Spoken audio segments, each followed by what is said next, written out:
Here's what I know to be true. In all of my time talking to business owners and leaders in general, what do we all want? We want to move forward. At least hopefully that's what you want, because if you don't want to move forward, I wouldn't really particularly advise you listen to a podcast called Path for Growth, because we're about moving forward. I've been having conversations around business leaders and business owners moving forward in business, in leadership, in life for, over a decade now. And here's what I will tell you is there are some common denominators of the things that prevent that stop that halt that block forward motion in the life, leadership, and business of a leader. And the one that I want to talk to you about today is one that's often overlooked. It's often unseen. And so often, particularly in personal growth and leadership growth and business growth content, it's not at all addressed. And that's lack of agency. Now, agency is a psychological term that we actually don't hear about all that much in the leadership world. What is agency? Well, one of the functional definitions that I really value and appreciate is a person's ability to initiate and control their actions. Think about this for a moment. Agency is a person's ability to initiate and control their actions. And so the argument that we're going to make in this episode is that, business owners stop moving forward whenever they lack agency, when they lack an ability or a perceived ability to initiate and control their own actions. Agency is the idea that, I'm in charge, or at least I'm participating in the way that I act, the way that I speak, the world and the reality that I experience. I read somewhere, someone used this description. They said that, when you lack agency, you start to have the perception that you are a passenger in your own life. Have you ever been in that spot before where you don't really feel like you are happening to life or even participating in life at all? Rather, you're just getting taken along for the ride. What we're really talking about here, if we're going to use the terms psychologists use, is having an internal locus of control versus an external locus of control. So people with an external locus of control really kind of view themselves as a victim to the circumstances and experiences that are happening around them, right? Everything that they experience in terms of their business, their team, their forward motion is a product of whether good things or bad things are happening in the world around them. And they don't really view themselves as having any participation or influence of those good or bad things occurring. So really, what we really kind of see here is that the person with an external locus of control views their life as a result of good or bad luck in some ways. That, if bad things are happening, that's the result of bad luck. If good things are happening, if my business is prospering, that's the result of good luck. Now we can compare that to an internal locus of control. What's an internal locus of control? Well, that's the idea that, maybe not I fully will or control circumstances or the reality that I step into every single day, but that also doesn't mean I'm a victim to it. I get to participate in it. And particularly when it comes to items of self-control, my words, my actions, my thoughts, I actually do have a high degree of agency. That's what we're talking about here is, do you understand and believe that, you have a high degree of control and influence over your words, your actions, your thoughts? Because here's what I often find to be true is that when leaders get this screwed up ideology in their head that they don't control those things and they don't get to participate in those things, well, then they start to become a victim. And when you start to become a victim, you start to experience a total lack of freedom. Which, think about this. We're talking about business owners on this episode today. And one of the reasons why people start a business is for the purpose of freedom. And what we often see is business owners, although they started for freedom, that's the thing that they often find themselves least experiencing is freedom. And what is a lack of freedom? It's this feeling that you're trapped, that you're a victim, that you can't do anything about it, which almost overlaps completely with this idea of a lack of agency.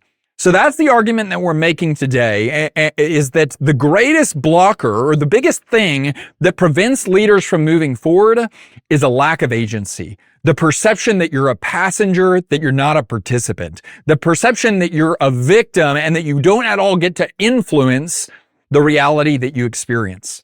And as we said, this idea of agency is directly connected to the idea of freedom. And so before we jump into the really practical manifestations of this for business owners and leaders, I just want to hit on 3 freedom principles. Now, anytime I say principle, what is a principle? It's a concisely worded statement of truth that transcends circumstance.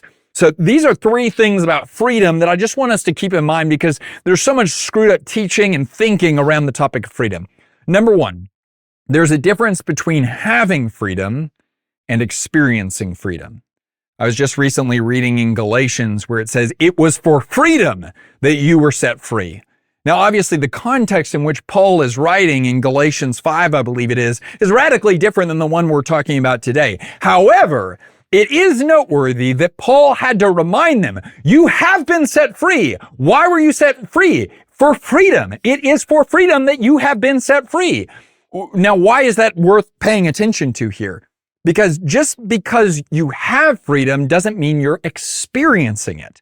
And what he was addressing there is like, hey, you have freedom and you keep submitting yourself back to being trapped, back to being enslaved, right? And that's what so often we are capable of doing as well. We have freedom, but just because we have it doesn't mean we experience it. And so that should kind of beg the question, okay, well, how do we go about experiencing freedom? That brings us to our next principle. The experience of freedom is always, and I would underline, circle, highlight always here, the experience of freedom is always linked to the acceptance of responsibility. I'm going to say it again. The experience of freedom is always linked to, directly connected to, the acceptance of responsibility. It was one of the most powerful things that I learned in my personal growth and career growth is that there is an inextricable link between freedom and responsibility. And if you want to experience uncommon levels of freedom, you have to be willing to take uncommon levels of responsibility. Now, is it possible to over-index on this? Yes. And there are so many cultural examples of how we could totally over-index and we end up taking responsibility for things that God never intended us to take responsibility for. But here's what I would tell you is that self-control is a fruit of the Spirit. And what we should take from that is that, man, it's not like God created us to be a victim of our own life and circumstance. He actually kind of created us to steward and exercise self-control over the things that are most closely tied to and related to ourselves.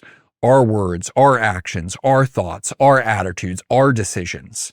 But so often what I find is that if I'm unhealthy, I spend 90% of my time focusing on worrying about dwelling on the things I can't control, and only 10% of my time focused on the things that I actually can control. What I have found is that the most effective leaders, they flip that almost entirely on its head.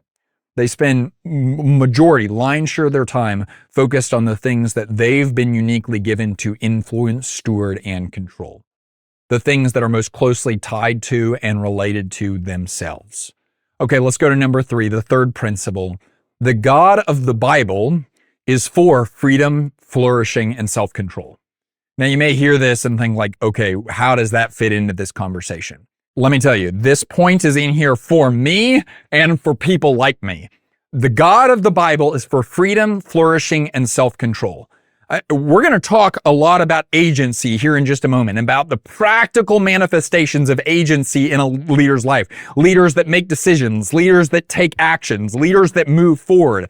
And man, if you are like me, particularly like a version of me that existed around 6 or 7 years ago, you'll start to get this voice in your head that it's like, well, I'm not sure if God wants me to do that. I'm not sure if God wants me to take action that way. And you'll start to get really hesitant and indecisive because you're like, I don't want to disrupt the will of God. Here's the deal. The first thing we've got to remember is that God is sovereign. Right? And he is in control. And don't worry, don't worry. You're not going to disrupt the sovereign will of God. Now, obviously, I am for you operating within wisdom and within God's moral will. But here's why it's so crucial that we remember this. The God of the Bible is for freedom. And if you can find examples of that, I dare you to find an example of that in anywhere in Scripture that contradicts that idea. The God of the Bible is for freedom. He's for human flourishing, and he's also for self-control. And so if the decisions and actions and forward motion that we're about to talk about are related to things that are freedom, flourishing, and self-control that result in other people getting served and him being glorified, What is our hesitation about? We're actually using God as an excuse for not taking action, which is incredibly unhelpful, and it's actually unbiblical. And so we just got to remember, when we start to get into this topic of agency, we can be so influenced by a selfish perspective of what it looks like to just move forward independently. And we then start to become hesitant, indecisive, and lack courage. The God of the Bible is for freedom, He's for flourishing, and He's for self-control. So now I just want to talk about the type of agency that we need to have as a leader that we so often lack, that gets in our way from forward motion and forward progress. And the first one that I want to start with is the agency to decide. Here's the question I've got for you. What's the biggest decision keeping your life or business from moving forward?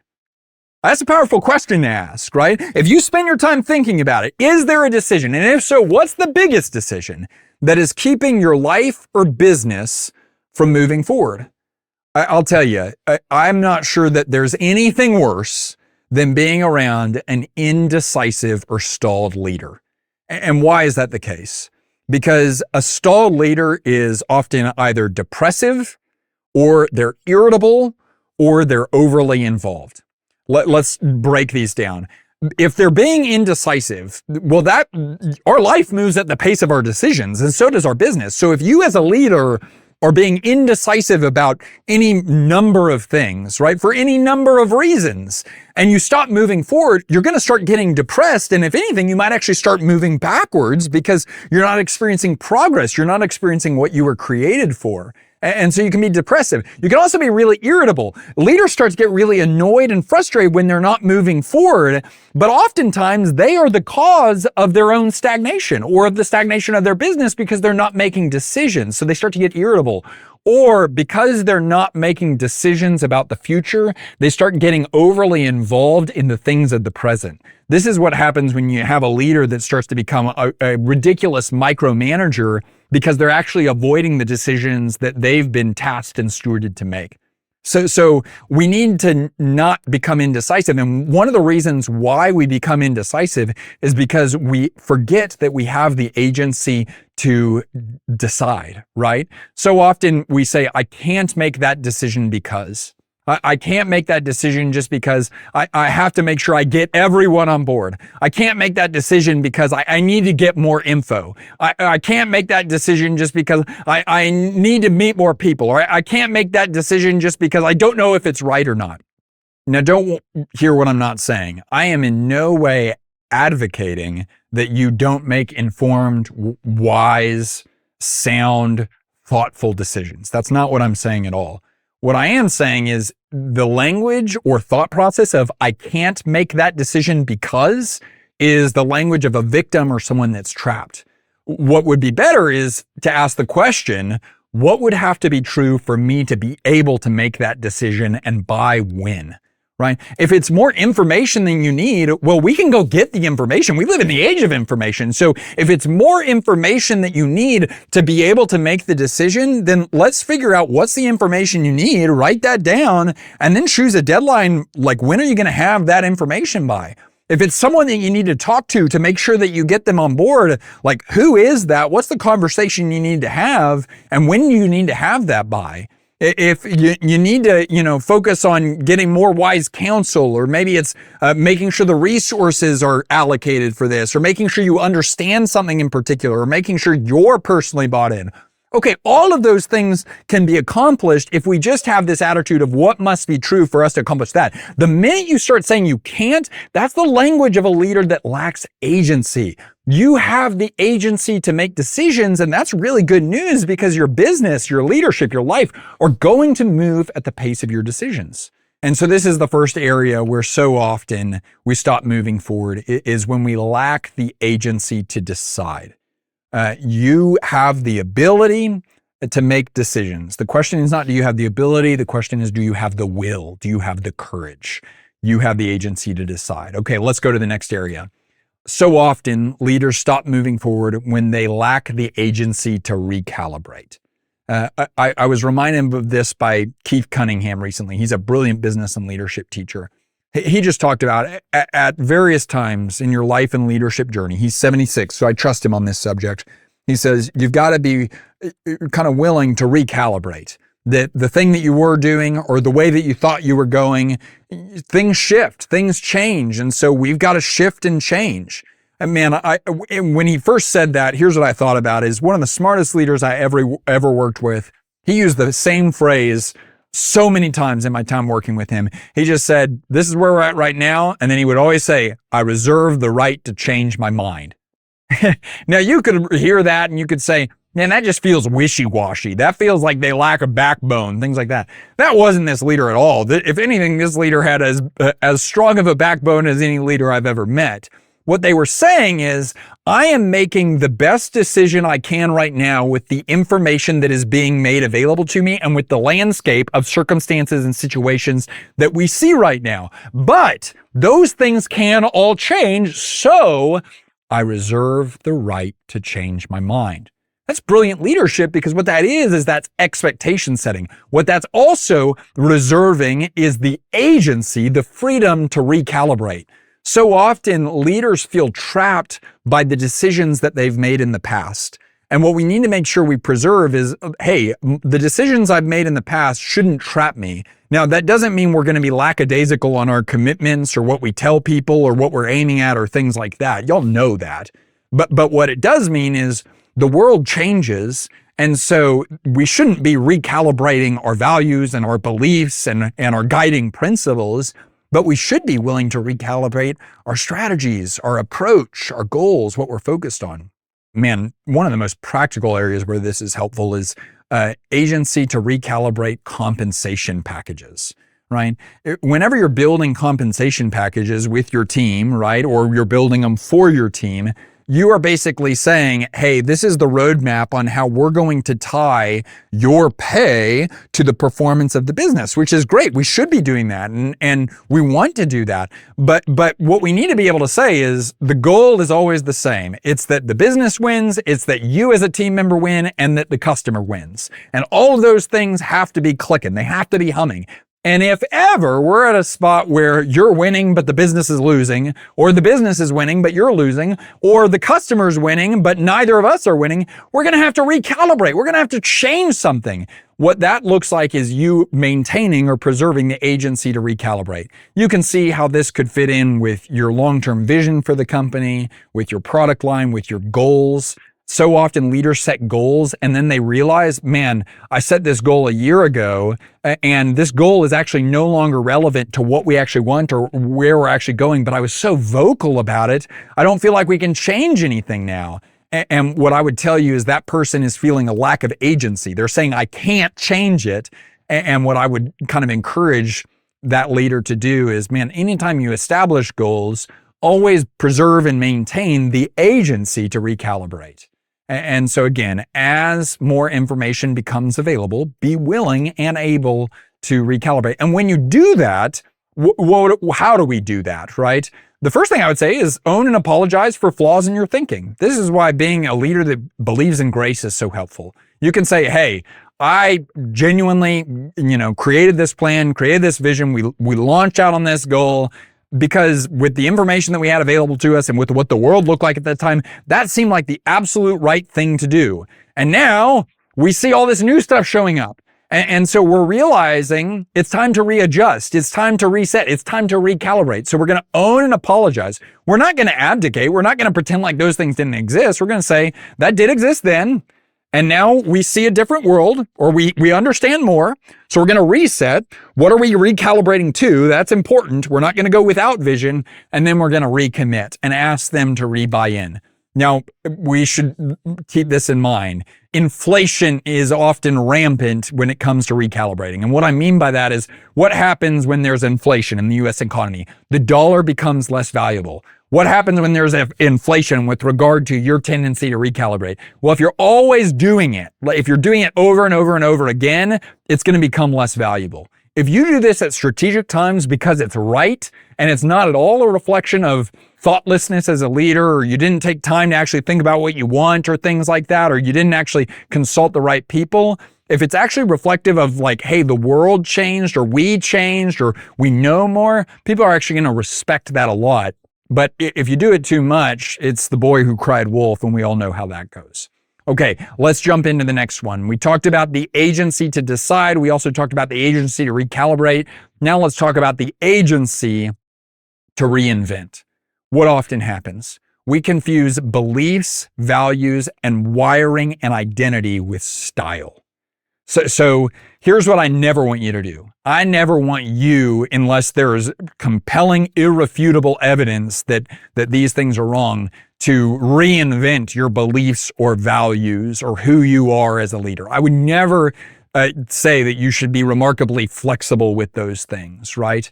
But here's what I would say is you do need to be able to, and it's good to be able to reinvent your style and your strategy as a leader. But here's what I often see is that more often than not, leaders actually confuse their style with their identity. Your leadership style is not your identity. Keep that in mind. So people say, oh, well, that's just who I am. I'm a fly by the seat of your pants person, so I'm never going to be an organized planner. And it's like, well, the fact that you have flown by the seat of your pants is not actually part of who you are. It might have a little bit to do with your wiring, but that doesn't mean you can't become an organized planner, someone that operates off of plans, someone that thinks ahead, someone looks further down the road.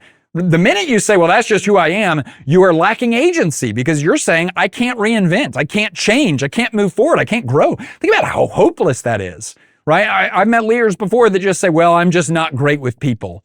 Okay, well, maybe what you're saying there is I'm not really outgoing, but I know a lot of people that are actually very introverted that are great with people. And so what we got to make sure is that we're never allowing things that are actually style and strategy to be confused with identity. And we need to make sure we preserve the agency to reinvent our style. If we look at some of the greatest leaders that we've ever worked with or known, my bet is that especially if you've worked with them for a very long time, you've known probably like 4 or 5 different versions of those leaders over the time that you've worked with them. I know that that's the case for me. My team could probably tell you, man, the version of Alex stylistically that I work with today is way different than the one I worked with 6 years ago. Praise God for that, right? Because that's what means my style has changed. Now, I hope and I really believe they would also tell you his beliefs, his values, his sense of identity hasn't really changed all that much. Preserve the agency to reinvent your leadership style. Okay, we've got 2 more, and the 2 more are, and the final 2 that we're going to walk through are actually pretty heavy. So buckle in, because these are 2 that, because they're heavy, they're easy to avoid, and as a result, they can be incredibly detrimental. As a leader, and particularly as a business owner, I want you to remember that you have the agency to fire. And particularly, I'm talking about you have the agency to let people go. And I think this is so critical to hit home on, because so often I am in conversations with business owners, and there's chronic performance problems or chronic attitude problems or chronic cultural fit problems. And the business owner will say something to the effect of, well, I can't do anything about it because that person got us here. And what they're essentially saying is this person's been with us for 10 years. Our business wouldn't be where it is today if it weren't for their hard work and their intentional effort or their belief in me whenever we started this business. They got us to where we are today. And so I can't fire them. The minute you say I can't, you are now sacrificing your agency. And that's actually not true. You're a business owner, you're a leader, and so you do have the ability to fire them. Now, here's what I often find is the minute that leaders accept that agency and accept that responsibility, it actually gets rid of a lot of the kind of necessity to do it. Not all the time, but sometimes, because you start to walk around and lead as though you can enforce something. If you're just saying, man, that person is unfireable, then you become unable to lead because you basically say anything goes and you will tolerate anything at that point. Here's what you got to remember, and you know this to be true. What gets you here will not get you there. You know that. And here's what's also true. Sometimes the people who got you here won't get you there. Sometimes that is true. Now, that can sound heartless and cruel and cold. And you could cut that clip of this video and you could air it online and say, this guy is heartless, cruel, and cold. And here's what I will tell you is, yeah, that is heartless. If you don't believe in growth, if you don't believe that people can change, if you don't believe that people can get better, I personally believe that people can grow, people can improve, people can get better. And so the people that got us to where we are today with their skill sets, their passions, their abilities, they're probably not going to get us to where we're going. The good thing is they can change, they can grow, they can improve. Now, if I don't believe that, then it's absolutely heartless and cold. The good news is I believe in growth. I started a company called Path for Growth. And because I believe that, man, maybe what they need is development. Maybe they need equipping. Maybe they need tools. Maybe they need a path. Maybe we need to send them to a conference about this particular skill. Maybe we need to expand their leadership capacity. And here's what we need to be looking for. Is it that they just don't know how yet? Or is it that they know how, or they could be provided with the how and they just won't? Because if it's an attitude or a will problem, then they are basically opting out for where the organization is going. It can either be an equipping problem or a will problem. As a leader, what I would encourage you not to do is to abdicate the responsibility of finding out what it is by just saying, I can't fire that person.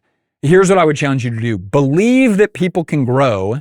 And then if they're willing to go on that growth journey, invest in what they need to learn. And in doing so, you are guarding your agency to make decisions in the best interest of the organization.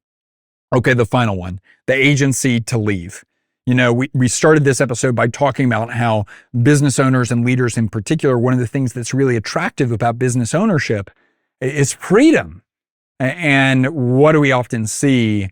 That business owners are the people that feel the least free in the business.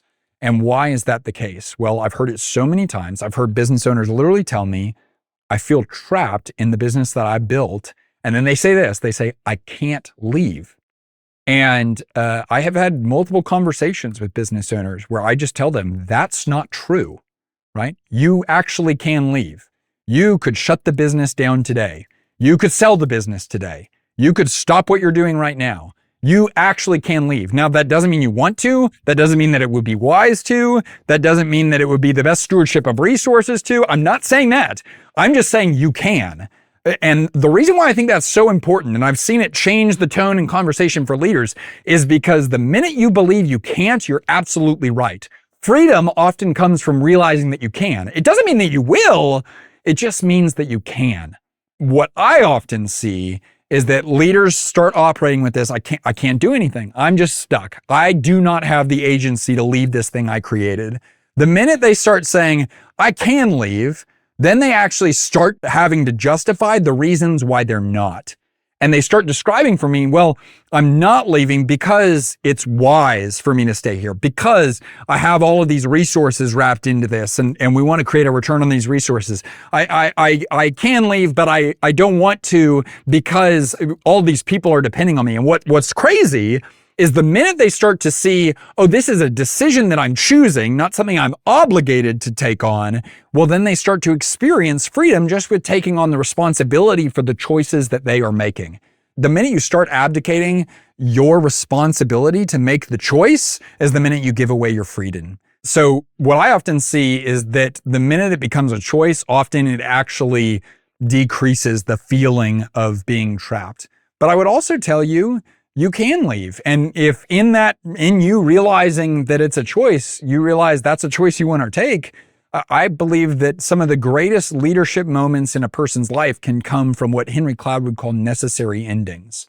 And you saying, I just can't, it's not even an option that's available to me, could actually be a mental blocker that's rooted in a lie that's incredibly destructive for you and other people, and that God is not calling you to.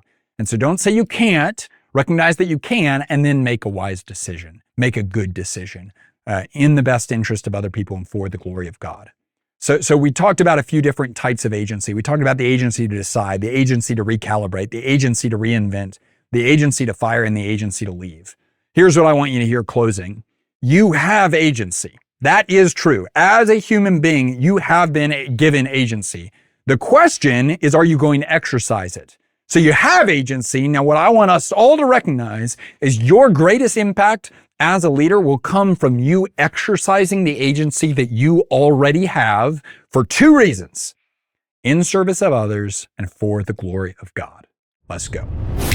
Hey y'all, thanks so much for watching. If you want more content like this, we've got some killer stuff planned. So make sure you rate, review, and subscribe. Let's go, let's go, let's go.